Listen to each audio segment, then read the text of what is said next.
Jo eta zu ikusten zaituztegu sukaldean, zu zer ari zara egiten? Bueno, gu gabe ziten pintxo nahiko erreza, baina gozoa. Da, talo baten ganean ipiniko gu oi asko saltza bat txampiñoiekaz, apur bat, gero ganetik bebadaro txarrien kareta markaute plantzan, harinaute egozite dagoena. Txarrien korteza, txikitute, zebollino apur bategaz eta lora batzuk. Zer hartzen duzue kontutan pintxoa baloratzerako orduan? Bai, garrantzitsuena zaporea da, gero estetika ere eta teknika ezberdinak erabiltzea, ez? Zer moduzko kalitatea dago aurten?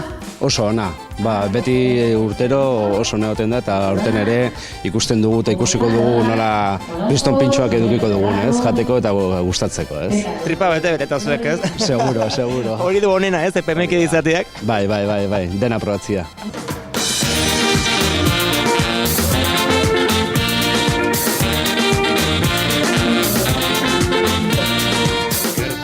Euskal Herriko pintxo txapelketa irabazten duenak 3.000 euroko sarea esoko du, baita Ramon Rotetaren eskultura hau ere, eta garrantzitsuena zapel honek ematen duen orea. Zein da txapelketa honen helburua?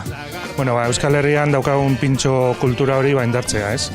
Eta hemen Hondarribin egiten dutena da, hori, probintzi guztietatik ekarri, tabernatan saltzen diren pintxoak eta lehiaketa bat ospatu balioa emateko pintxoari. Ezagutzera eman ere, ez gure gastronomia. Hori da. Ezagutzera eman, zati, epailen artean kanpoko jendeare badago, eta Euskal Herritik atera, ez? Daukagun balio hori. Parte hartzailea unitz?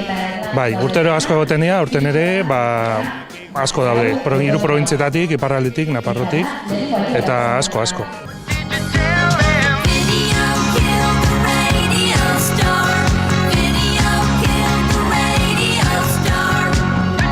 Ze maila dago zuen artean Euskal Herriko txapelketa hontan? Oso maila ona, oso altua jende asko ganera, eta aber irabazten badan eta horretara gatoz dano.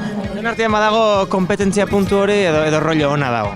Rollo ona, kompetentzia beti, sortxe beti. Parte hartzera baino irabaztera, ez? Bai, irabaztera ganera, Erreportaje aurra batzen sekulako gozia sartu zaigu Xabi, eta despedira nola ez, pintxo ederrau probatuz. Aio!